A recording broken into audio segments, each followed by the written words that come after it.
Good afternoon, everyone, and thank you very much for coming here.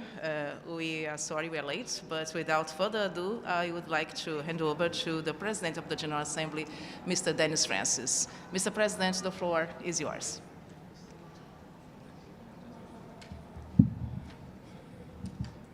Thank you, Monica.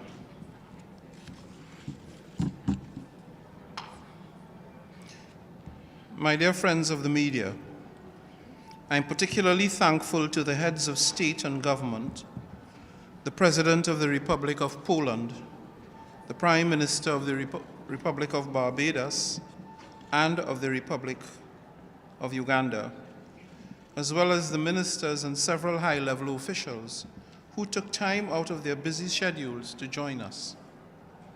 I also express our thanks to all those who contributed to the success of our social media campaign, Choose Sustainability, which encouraged participants as well as the public to commit to taking specific actions on a day-to-day basis to promote sustainability.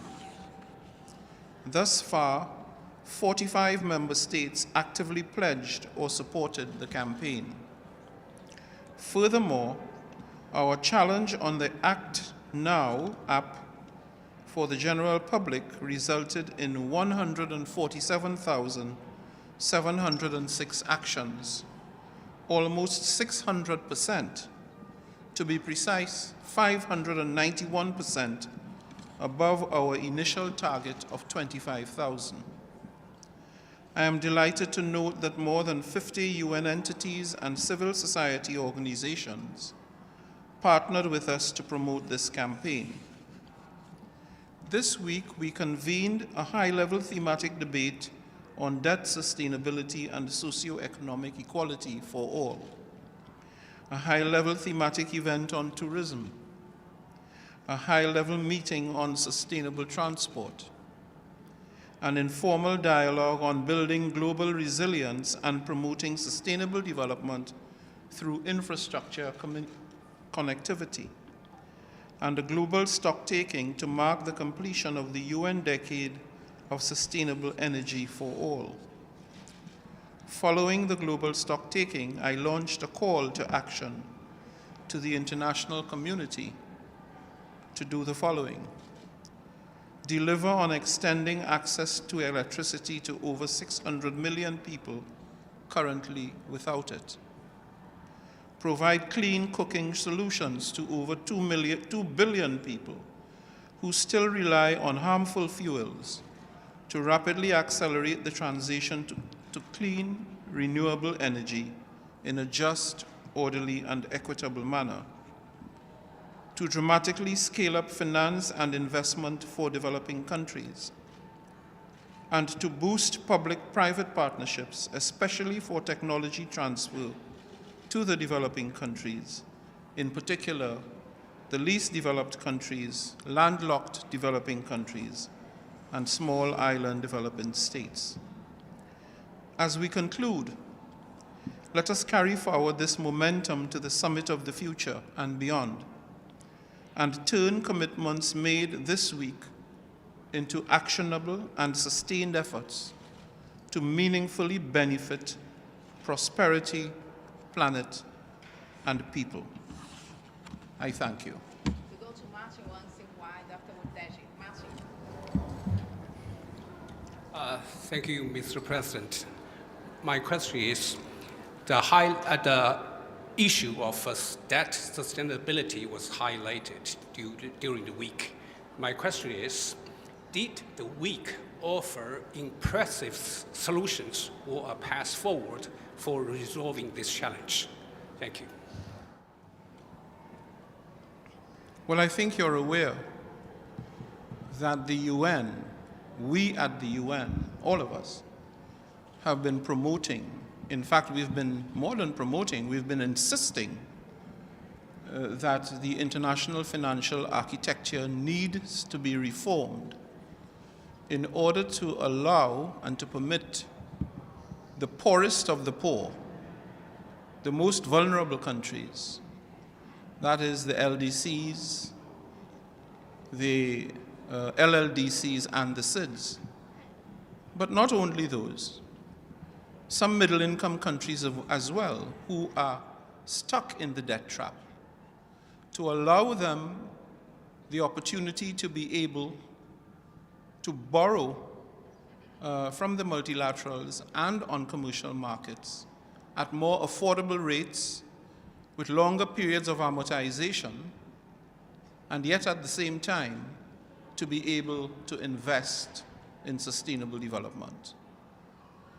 That sentiment, that call was echoed by virtually every one of the speakers who took the podium, and will no doubt be included in the discussions that will take place between the UN and the multilateral development banks such as the IMF and the World Bank. This is crucial because what it will mean is that developing countries will not have to make a choice, in a way it's Hobson's choice, between investing to improve the standard of living and welfare of their people on the one hand, and repaying their debts on the other hand, repaying the interest on their debts. It may or may not be known to you that there are several developing countries who spend more money repaying the interest on their debt, not the principal, the interest, than they spend on education, on poverty, and on hunger. That is not sustainable, it is not equitable, it is not fair, and it is not right. Because what it means is that unless something is done to redress that situation, those countries, those hundreds of millions of people, will have been relegated to a life of hopelessness and misery, while the rest of the world moves forward. Not sustainable.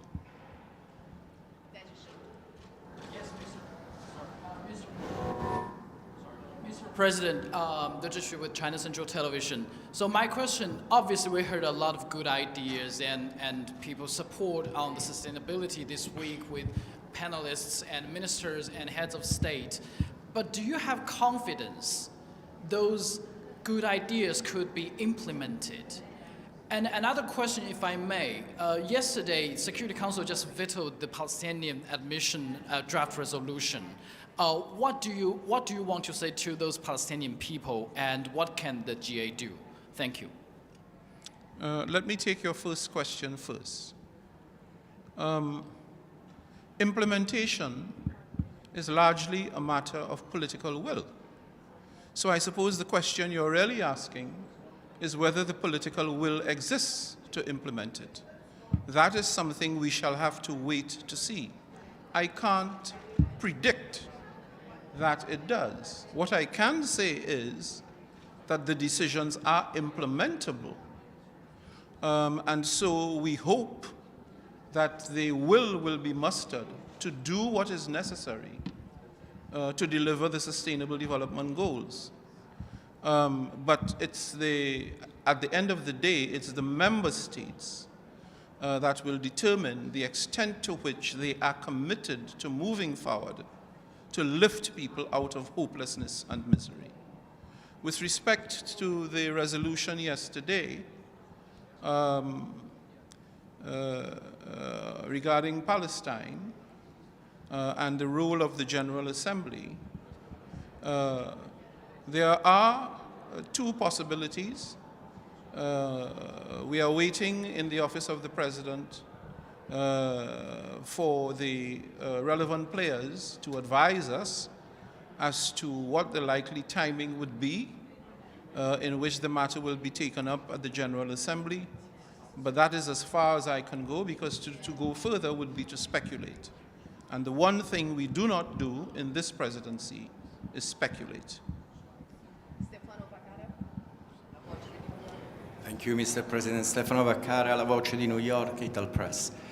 Mr. President, until a few years ago, I would say just before the pandemic, there were huge protests by young people for environment, sustainability, huge. And then, then the pandemic came, and then the wars, other things. Students protest, but for a Palestinian cause, other things.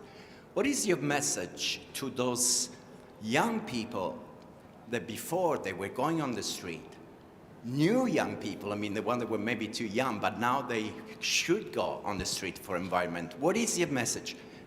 Should they still go and protest to push the country to act?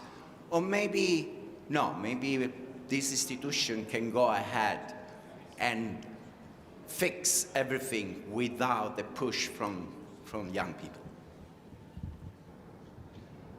I have been clear throughout and consistent in my encouragement to young people to get involved. The future is their future. And the African region has a very apt saying in all the negotiations that we have. Nothing about me without me. That, in my view, is equally applicable to the youth. They're smart, they're motivated, they're articulate, and they understand the issues. They have a right to help, to make a contribution to shaping the future, a future that they will inherit, and not just inherit, a future in which they will become the decision makers. So it makes sense, it makes perfect sense, that they should get involved now. I attended a youth event a couple evenings ago, and one of the questions asked by a very bright young lady is, people say we are young and we should wait until we are more mature, maybe age 30, to make a contribution, to demand action. Why should we wait until 30, she asked. And I said to her very bluntly, who said you should wait until 30? You're an adult now. You're a young adult. You don't have to wait until age 30. You can speak up now, and speak up loudly and firmly and decisively. So make your contribution, demand action. The UN requires and encourages the support and the engagement of young people. They have got brilliant ideas that can help us. And so we are happy and gratified that there is such a keen interest to participate in these processes, to make a contribution. We are certainly encouraging it in the context of the Summit of the Future. It is their future. There's a sense in which we are in the phase of passing the baton on. They are the thought leaders of tomorrow. So my advice to them is stay engaged. It's a long haul. Development is a long haul. I've been in this business almost 45 years. It doesn't happen in an instant. That is not how change happens. Stay engaged, expand your knowledge, try to be constructive, but do not give up the fight. Do not give up the fight. It is an important fight if you are truly committed to development. And once people are involved, it is a more than justifiable cause. Thank you, Mr. President. The last question goes to Nazri. Go ahead. Thank you, sir. My name is Noreen Hussain with IPS News. You've already raised this point with the Summit of the Future, so my question actually relates to that. The discussions that have been held, the outcomes that have been sort of raised during this, over the last week, how will they be revisited, or how will rephrase that again. the outcomes of this of Sustainability Week, how will you will you be revisiting them again, or have they influenced how you will revisit them again during the Summit of the Future? Thank you. Well, the harvest of this process this week will definitely go forward into the deliberations on the Summit of the Future, because, as we've said repeatedly, the Summit of the Future will impart a substantive aspect of the summit process is to complete the SDGs, to incentivize action, to accelerate action, to complete the SDGs by 2030. That was the commitment that the UN gave to the international community in 2015, and the UN is committed to honoring that commitment. Of course, the Summit of the Future will go beyond the SDGs. It will do additional things. But the harvest of this process, and to all the other processes taking place, there's a process taking place, for example, in Nairobi, in Kenya, towards the second week of May, involving civil society. All of these elements will come together in the context of the Summit of the Future, which has to be holistic, it has to be forward-looking, it has to be clear, it has to be practical, and it has to be implementable. This is a process of change. And so I encourage you to remain engaged and to choose sustainability, because sustainability is a big concept, but it has very powerful implementable dimensions at all levels of society, at the individual level, at the household level, at the local government level, at the state level, at the national level, and at the global level. So that if you decide one day of the week to leave your car at home and drive to the office, that's a sustainable action. If you decide to turn off the tap in the morning while you're brushing your teeth so that you don't waste 10 gallons of water, which the people in California and in the Southwest do not have, that's a sustainable action. If you decide not to use a single-use plastic vessel, that's a sustainable action. Because if you don't, that single-use plastic vessel will likely find its way into the sea and into the fish, which you then eat. It's not healthy. So all of these elements, these little choices that we make every day, but which cumulatively add up to have an adverse impact on the environment and on sustainability, we can all contribute to the cause, the noble cause of sustainability and of keeping our planet and our environmental ecosystems healthy. And healthy is important because that is the only way those ecosystems can support us. Thank you very much. Thank you, Mr. President. Thank you all very much. Everybody. Thank you so much. Should we use the